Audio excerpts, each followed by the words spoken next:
नमस्कार। आज हम थिंक ग्रो रिपीट चैनल के सोर्स मटेरियल पर थोड़ी गहराई से बात कर रहे हैं। इसमें ट्रेडिंग के वो 25 जरूरी नियम बताए गए हैं। हाँ, बिल्कुल। और ये नियम ऐसे हैं जो किसी भी ट्रेडर को, मतलब जो सीख रहा है या थोड़ा अनुभवी भी है, उसको बाजार में टिके रहने और बेहतर बनने में मदद कर सकते हैं। और दिलचस्प बात यह है, जैसा आपने कहा, कि इनका जोर सिर्फ चार्ट या टेक्निकल चीजों पर नहीं है। नहीं, बिल्कुल नहीं।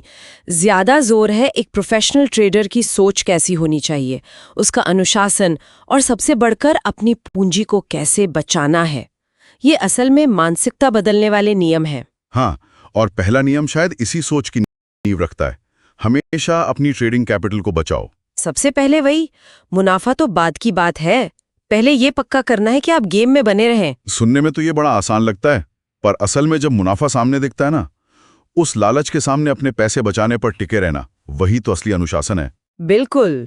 और इसी से जुड़ा है दूसरा सच कि बाजार हमेशा सही होता है। ये मानना खासकर नए ट्रेडर्स के लिए बहुत मुश्किल होता है ना। हाँ, होता है। सोर्स भी यही कहता है कि अगर नुकसान हो रहा है तो मार्केट को दोष देने के बजाय अपनी स्ट्रैटेजी या अपने एनालिसिस पर सवाल उठाना जरूरी है। हाँ, ये ट्रेडर के ईगो मतलब अहंकार पर सीधी चोट है। बिल्कुल। सोर्स साफ कहता है, ट्रेंड के साथ दोस्ती करो, अपने अहंकार से नहीं। और यहीं पर स्टॉप लॉस की अहमियत समझ आती है। हाँ, स्टॉप लॉस यानी वो पहले से तय किया हुआ लेवल जहां आप नुकसान काटकर ट्रेड से बाहर निकल जाएंगे। सोर्स इसे मजबूरी नहीं, आदत बनाने पर जोर देता है। आदत, हाँ, मजबूरी नहीं। जैसे आपने कहा, ये वो सेफ्टी नेट है जो आपको बड़ी चोट से बचाता है, भले ही छोटी मोटी खरोंचें लग जाएं। एग्जैक्टली। एक प्रोफेशनल ट्रेडर इसके बिना ट्रेड करने का सोच भी नहीं सकता मेरे ख्याल से।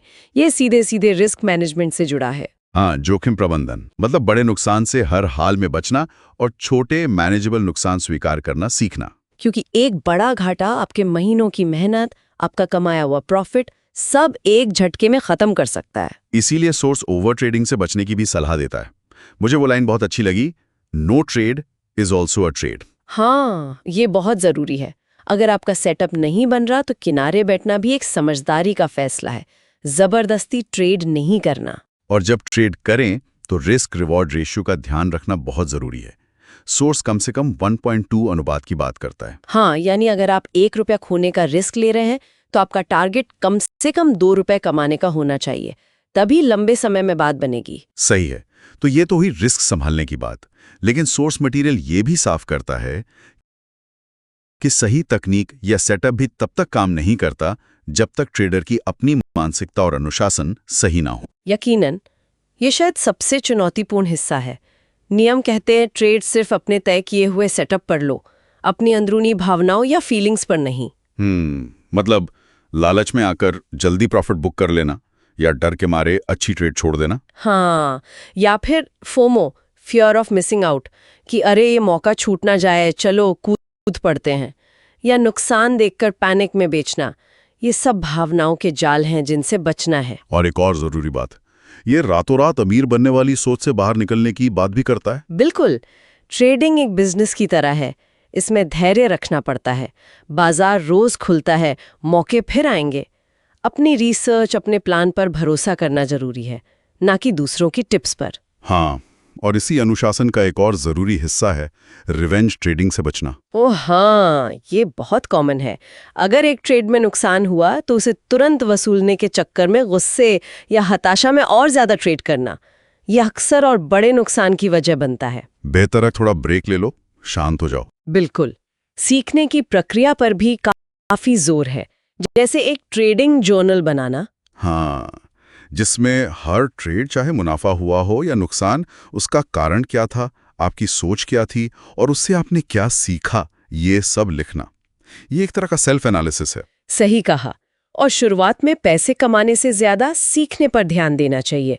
टेक्निकल एनालिसिस सीखना जरूरी है, लेकिन सोर्स प्राइस एक्शन को ज्यादा अहमियत देने की बात करता है। मतलब सिर्फ कीमत के उतार चढ़ाव को देखकर बाजार का मूड और पैटर्न समझना बिना बहुत सारे इंडिकेटर्स पर निर्भर हुए। हाँ, ये बाजार का सबसे सीधा संकेत है, कह सकते हैं।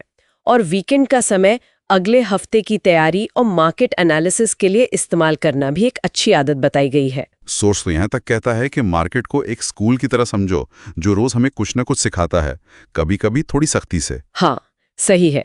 और अंत में कंपाउंडिंग की शक्ति को समझना, कैसे छोटे छोटे मुनाफों को लगातार जोड़कर एक बड़ी कैपिटल बनाई जा सकती है। तो कुल मिलाकर देखें तो ये 25 नियम एक तरह से रोड मैप जैसे हैं। हाँ, ये बताते हैं कि ट्रेडिंग में लगातार सफलता किस्मत की बात नहीं, बल्कि अनुशासन, सही रिस्क मैनेजमेंट, भावनाओं पर कंट्रोल और लगातार सीखने की इच्छा का नतीजा है। और अगर इन सभी नियमों में से 2 सबसे महत्वपूर्ण बातों को चुनना हो तो सोर्स के हिसाब से वो होंगी, पहला, किसी भी हाल में अपनी पूंजी की सुरक्षा करना, हमेशा। और दूसरा, अपनी 2 सबसे बड़ी भावनाओं, डर और लालच को काबू में रखना। बिल्कुल। और इन नियमों पर विचार करते हुए श्रोताओं के लिए एक सोचने वाली बात ये हो सकती है, इन 25 नियमों में से कौन सा नियम आपकी अपनी ट्रेडिंग स्टाइल या आपकी साइकोलॉजी के लिए सबसे बड़ी चुनौती लगता है, और उस एक चुनौती पर महारत हासिल